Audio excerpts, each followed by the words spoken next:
Oi irmãos, tudo bem? Bem-vindos a mais um vídeo aqui do canal, mais um vídeo de estudo da Palavra de Deus. E hoje nós vamos estudar, continuando nosso ano bíblico, o Desejar de Todas as Nações, capítulo 19, junto ao Poço de Jacó. Lembrando, nós estamos vendo aqui um resumo do meu resumo. Eu convido os irmãos a lerem o capítulo completo lá no aplicativo da Bíblia. O link está na descrição aqui do vídeo. Lá você pode ler o capítulo completo ou ouvir o audiobook. Essa história que nós vamos ver hoje é baseada no encontro com a mulher samaritana no poço. Então algumas coisas aqui, para que facilite os irmãos a entenderem. Toda a história é baseada no encontro com a mulher samaritana no poço. Então vamos lá a leitura. Comprando comida, os discípulos estavam agindo em harmonia com os costumes da nação. Além disso, não iam, entretanto, pedir um favor de um samaritano ou buscar por qualquer maneira beneficiá-lo. Não entravam nas cogitações nem mesmo dos discípulos de Cristo. Aqui é importante isso. O porquê que isso aqui está falando? Porque judeus e samaritanos, eles tinham uma rixa, eles não se falavam, eles não se gostavam. Um não pedia favor para o outro e um não queria ajudar o outro.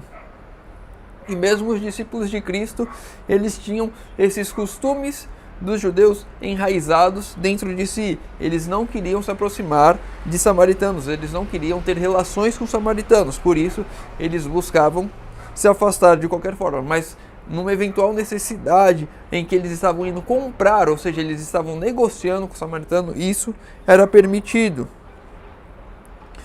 No Oriente, a água era chamada o dom de Deus. Dar de beber a um sedento viajante era considerado tão sagrado dever que os árabes do deserto se desviariam do caminho a fim de o cumprir.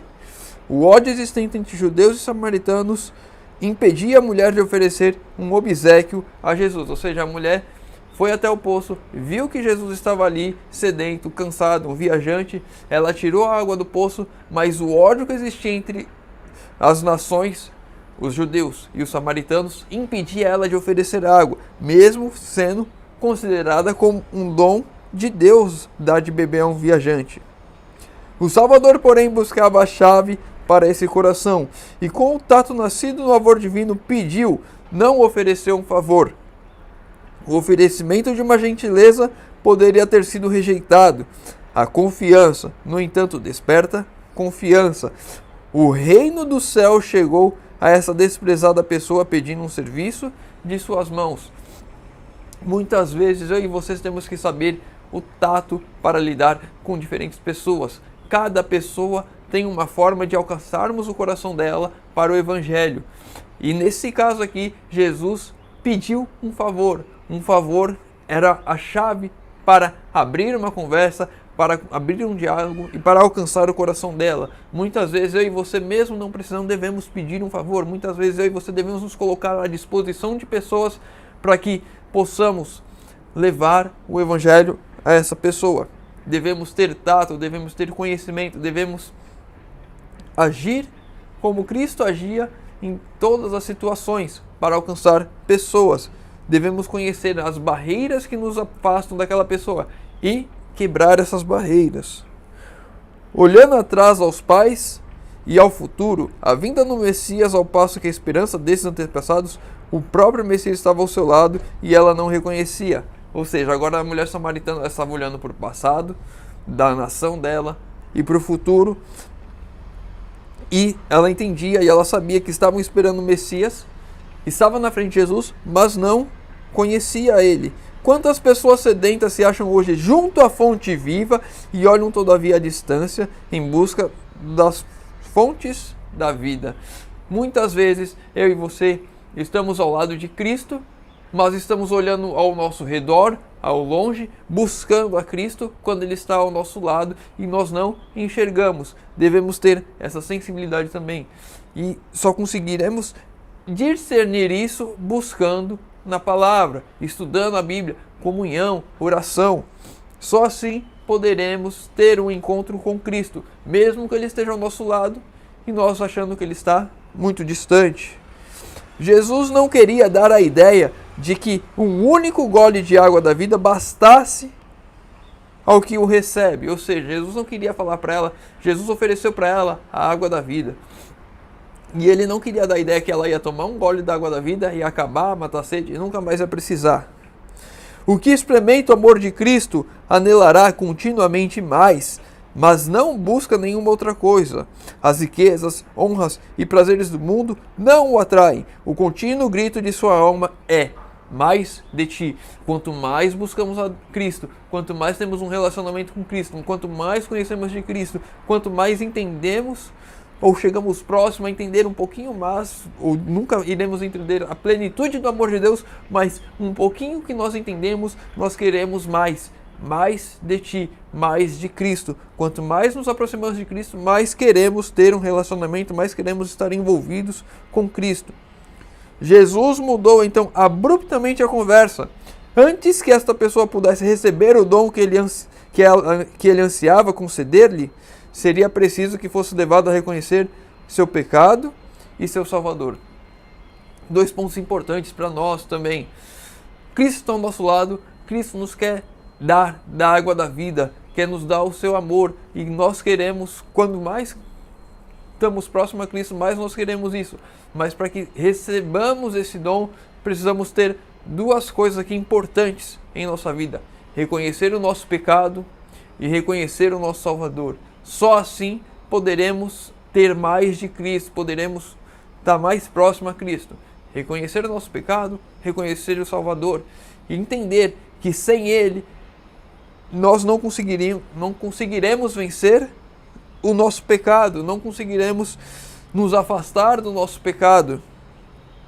Era o seu desejo erguer os pensamentos de sua ouvinte acima das questões de formas, cerimônias e controvérsias.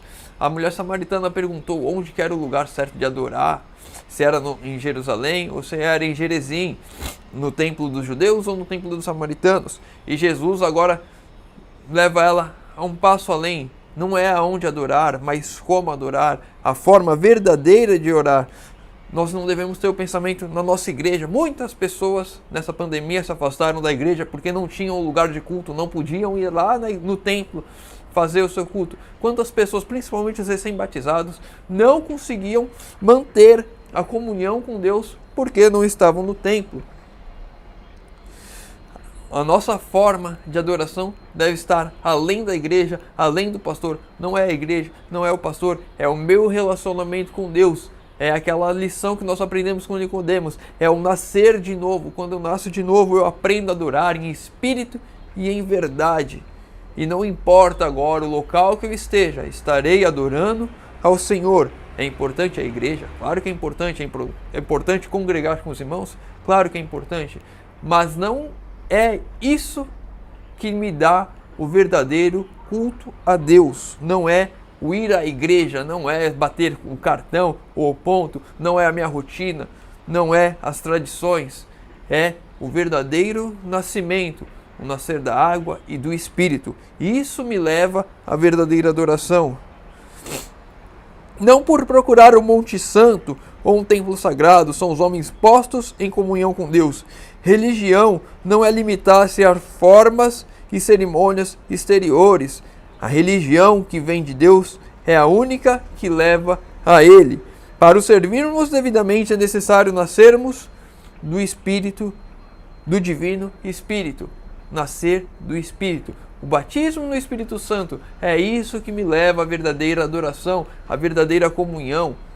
Muito mais do que ir à igreja, muito mais do que a religião, muito mais do que guardar mandamentos, é nascer do Espírito. O verdadeiro significado do novo nascimento, nascer do Espírito, o verdadeiro significado de prestar um culto agradável a Deus.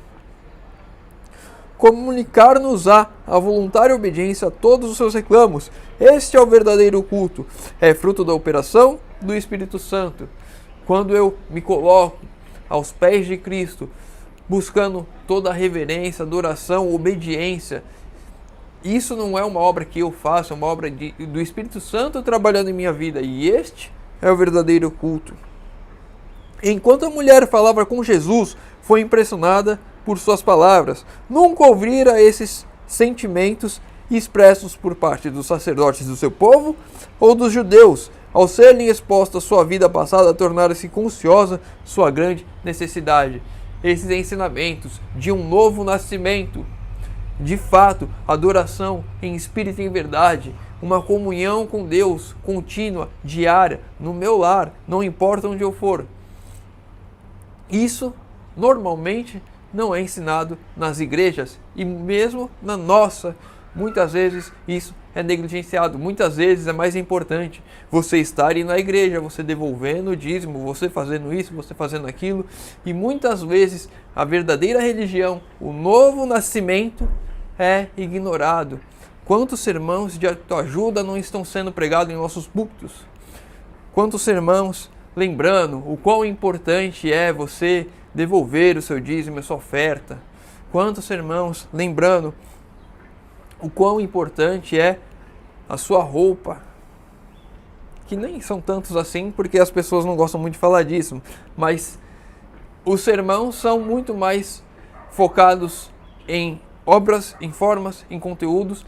Às vezes sermões vazios, pessoas que não têm experiência nenhuma falando de coisas que elas não conhecem. Enquanto o verdadeiro propósito dos nossos púlpitos de levarmos a verdadeira adoração, que é isso que vai nos abrir as portas quando eu nasço de novo, eu nasço do Espírito, quando eu entrego a minha vida a Deus, com esse novo, através desse novo nascimento, eu abro as portas para que todas as outras coisas possam ser feitas em minha vida. Eu posso fazer uma reforma de vestuário, eu posso fazer uma reforma de saúde, mudar minha alimentação por completo, eu posso pensar em vida no campo, eu posso sim pensar em outras coisas, mas quando eu nasço de novo, se eu não nascer de novo, são obras vãs e não servem de nada. Ministrar a uma alma faminta e sedenta da verdade era-lhes mais grato que comer ou beber. Consistia um conforto, um refrigério para ele. A beneficência era a vida de sua alma. Aqui era Cristo.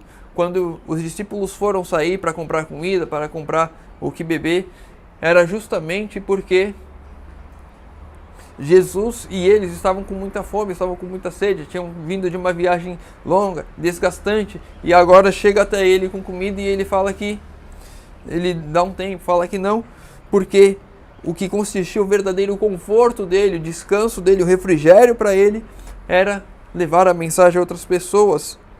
Era mais importante levar o Evangelho, levar a salvação a outras pessoas para Cristo, do que comer e beber.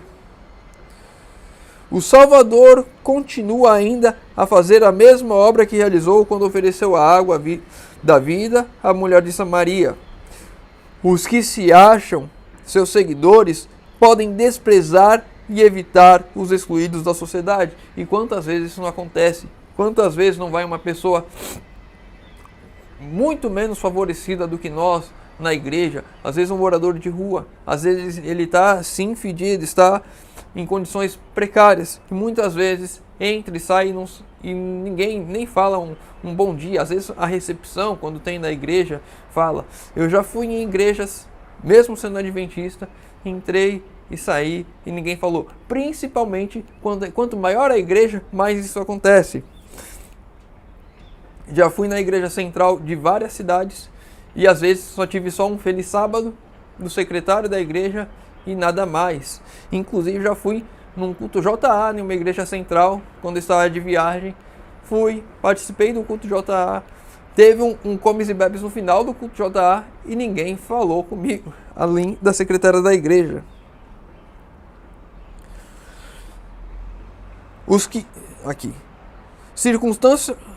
Circunstância alguma de nascimento ou nacionalidade, porém, nenhuma condição de vida pode desviar seu amor dos filhos dos homens.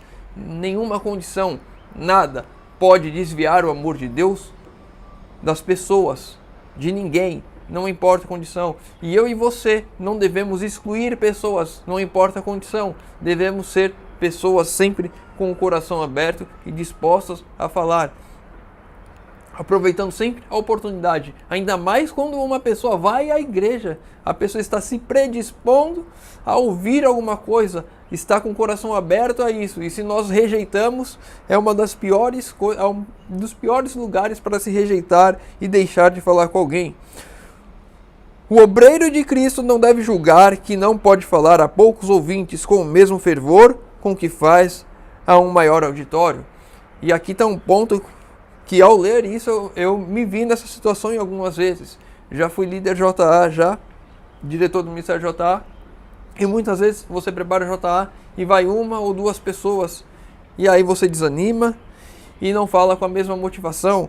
Muitas vezes você tem poucas pessoas para falar, uma pessoa para falar, e a entonação e a forma como que você leva essa mensagem não é a mesma forma que você faria se tivesse uma grande multidão fazendo.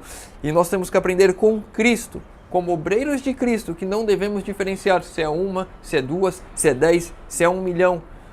Se tem alguém para ouvir de Cristo, essa pessoa deve ouvir com o mesmo fervor. Não importa o lugar, não importa a quantidade, a mensagem deve ser pregada sempre da mesma maneira. Assim que encontrou o Salvador, a samaritana levou outros a ele. Demonstrou-se mais eficiente missionária que os próprios discípulos. Estes nada viram em Samaria indicativo de um campo promissor. E muitas vezes eu e você vemos ou fazemos isso dentro da igreja. Quantas vezes você não já distribuiu livros missionários, já ouviu?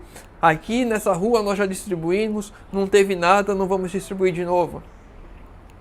Muitas vezes, através do trabalho que é importante de levar os livros missionários, que deveriam ser sempre o grande conflito, vou ficar sempre batendo nessa tecla quando é possível, quando nós vamos levar um livro, em vez de insistirmos, em vez de acreditarmos que a mensagem deve ser pregada ali, que devemos ver ali com os olhos de Cristo quantas pessoas estão sedentas ali pela palavra, assim como a mulher samaritana estava sedenta. Muitos hoje estão sedentos, muitos hoje estão ao lado de Cristo, não conseguem ver, e nós podemos abrir os olhos dessas pessoas. Então, eu e você sempre devemos não olhar com descrença. Esse campo aqui já está batido, esse campo aqui não dá frutos. Devemos olhar sempre com olhos de que ali há frutos para serem colhidos. Para Cristo, devemos sempre ter o mesmo espírito missionário, acreditando que a mensagem deve ser pregada, não importa o lugar. Não devemos ter olhos que menosprezem os locais que estão próximos a nós. Para a gente encerrar o último texto, lembrando, isso é um resumo do meu resumo. Eu teria muitas coisas mais para falar, mas a gente já está chegando aqui a 17, 18 minutos. Então, nós vamos estar encerrando com esse último texto. Esta mulher representa a operação de uma fé prática em Cristo. Todo verdadeiro discípulo nasce no reino de Deus. Todo verdadeiro discípulo nasce no reino de Deus como missionário. Aquele que beber da água da vida, faz-se fonte da vida. Se eu e você não somos missionários, se eu e você não levamos a palavra, nós não nascemos no reino de Deus. Se eu não sou a água da vida, se eu não sou fonte a jorrar a água da vida, eu não nasci no reino de Deus. Eu e você devemos buscar e nascer novamente. Eu e você devemos ter a consciência de que se eu sou de fato um cristão nascido no reino de Deus, eu sou um missionário, eu devo levar a mensagem. A mulher samaritana é um exemplo disso. Assim que ela recebeu a mensagem, que ela compreendeu, e quando Jesus se revelou para ela dizendo que era o Messias, e ela viu através das evidências, dos estudos, ela estuda. Inclusive é um texto que eu não coloquei aqui que é importante. Não, está aqui o texto e eu pulei. Essa mulher, vou ler esse texto porque é importante. Essa mulher encontrava-se em disposição de espírito capaz de apreciar. Estava pronta para receber a mais excelente revelação, pois interessava-se nas Escrituras. E o Espírito Santo lhe estivera preparando a mente para a recepção de maior luz. Ela estudara a promessa do Antigo Testamento. Ela estudava a Bíblia. Ela buscava o Senhor. Ela estava buscando compreender as revelações de Deus. Então ela tinha comunhão Ela não ficava simplesmente sentada no sofá ou deitada numa cama, esperando que as bênçãos de Deus viessem até ela. Ela ia através da palavra, colocar ensinos da palavra em sua vida. Mesmo com os pecados dela, que ela tentara ocultar, ela estudava, ela buscava. E eu e você devemos buscar e estudar, para quando recebermos a mensagem, estarmos prontos para receber, para nossas vidas serem transformadas, para de fato termos um novo nascimento, um batismo do Espírito Santo que deve ser diário e nascermos no reino de Deus como missionários, porque só assim de fato nascemos no reino de Deus. Espero que os irmãos tenham compreendido aqui. Esse é apenas um resumo do meu resumo. Leiam o capítulo completo lá no aplicativo da Bíblia. Se tem algum outro trecho que o irmão queira comentar, deixa nos comentários para a gente crescer e estudar e aprender juntos. Se tem alguma dúvida, deixa nos comentários, vou estar respondendo a cada um. E os pedidos de oração também nos comentários, que eu vou estar lendo e orando por todos. Convido os irmãos que puderem fechar os olhos para falarmos com Deus. Senhor Deus, Pai amado, obrigado, Senhor, porque mais uma vez temos a oportunidade de abrir a Tua Palavra e de estudar, Senhor.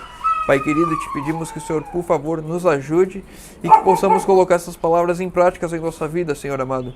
Que possamos sermos verdadeiros missionários no Teu reino, que não coloquemos barreiras que nos separem de levar o Evangelho, que não diferenciamos ou excluímos pessoas, Senhor.